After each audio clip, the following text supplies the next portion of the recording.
ഗോതമ്പ് ദോശയിൽ നിന്നാണ് കേട്ടോ ഇന്നത്തെ എൻ്റെ കുക്കിംഗ് സ്റ്റാർട്ടായത്.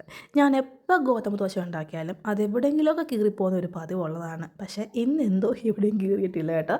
പിന്നെ രാവിലെ നമ്മൾ ഉരുളൻകിഴങ്ങും മെഴുക്കുപുരട്ടിയൊക്കെ ഉണ്ടാക്കിയിട്ടുണ്ടായിരുന്നു. രാവിലെ മത്തിക്കറിയൊക്കെ സെറ്റാവുകയും ചെയ്തു കേട്ടോ. അച്ഛനാണെങ്കിൽ ജോലിക്ക് പോകുന്നതുകൊണ്ട് രാവിലെ നമ്മുടെ വീട്ടിൽ ചോറും കറികളൊക്കെ വേവും. അപ്പോൾ ഞാനാണ് ഈ മത്തിക്കറി അച്ഛന് കൊണ്ടുപോകാൻ എടുത്ത് വെച്ചുകൊണ്ടിരിക്കുന്നത്. ഇവിടെ അച്ഛനാണെങ്കിൽ രാവിലെയും വൈകിട്ടും എല്ലാം ഗോതമ്പ് ദോശ മതി കേട്ടോ. അപ്പം രാവിലെ ഗോതമ്പ് ദോശയും കറിയായിട്ട് പ്രത്യേകിച്ചൊന്നും വെക്കാത്തതുകൊണ്ട് മീൻ കറിയും കൊടുത്ത് പിന്നെ അച്ഛന് കൊണ്ടുപോകാനുള്ള ചോറും സെറ്റാക്കി അങ്ങ് വെച്ച് കേട്ടോ. അച്ഛൻ പോകുന്നൊരു വീഡിയോ എടുക്കാൻ വന്നപ്പോഴേക്കും അച്ഛൻ അങ്ങ് പോയി കണ്ടിട്ടുണ്ടായിരുന്നു. പിന്നെ അച്ഛനെ മുറ്റത്തൊക്കെ നോക്കിയിട്ട് ഞാൻ തിരിച്ച് കയറാൻ തുടങ്ങിയപ്പോഴാണ് ഇന്നലെ കത്തിച്ച് വെച്ച നമ്മുടെ ക്രിസ്മസ് ട്രീ ഇപ്പോഴും കത്തിയിരിക്കുന്നത് കണ്ടത്. പിന്നെ അത് ഞാൻ അങ്ങ് ഓഫ് ചെയ്തു. ഈ ഇരിക്കുന്നതാണ് നമ്മുടെ വീട്ടിലെ പട്ടിക്കുട്ടന്. തണുപ്പായതുകൊണ്ടാണ് ആളിങ്ങനെ കുത്തിക്കൂടി ഇരിക്കുന്നത്. നമ്മുടെ വീടിൻ്റെ തൊട്ടപ്പുറത്തുള്ള ആളുടെ സ്ഥലത്ത് മതിൽ പണി നടക്കുകയാണ് കേട്ടോ. ആ പണിക്കാർക്ക് അമ്മ ഇന്നലെ വെള്ളം കൊടുത്തിട്ടുണ്ടായിരുന്നു.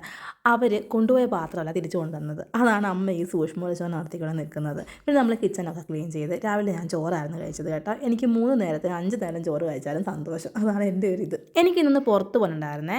ഞാൻ ഒരുങ്ങി ഇറങ്ങിയപ്പോഴാണ് നമ്മൾ വീട്ടിൽ പഴുപ്പിക്കാൻ വെച്ച ആത്തയ്ക്ക പഴുത്തിരിക്കുന്നത് ഞാൻ കണ്ടത്.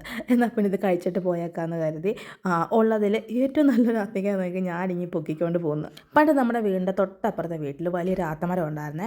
അന്ന് അവരതിൽ കാ പറിക്കുമ്പോൾ 1-2 ഒക്കെ നമുക്കും തരുമായിരുന്നു. അന്ന് എനിക്ക് സംഭവം അത്ര ഇഷ്ടമൊന്നും അല്ലായിരുന്നു.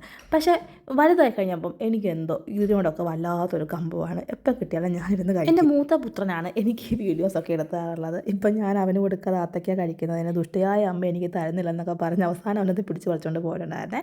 പിന്നെ ഞാൻ പുറത്ത് പോയിട്ടുന്നപ്പോൾ കൂടി സിപ്പൊക്കെ വാങ്ങിക്കൊണ്ട് കൊടുത്തവന്മാർക്ക്. രാവിലെ ഈ കൊച്ചവന് കൊടുക്കാൻ അമ്മ ഒരു മുട്ട വാട്ടി വെച്ചിരുന്നു. അത് വാടിയ മുട്ടയാണെന്ന് അറിയാതെ ഞാനെടുത്ത് ഫ്രിഡ്ജിൽ വെച്ച് ഞാൻ പുറത്ത് പോയിട്ട് വന്നപ്പം അമ്മ ആ മുട്ട തിരക്കുന്നുണ്ടായിരുന്നു. അപ്പോഴാണ് എനിക്ക് സംഭവം കത്തിയത്.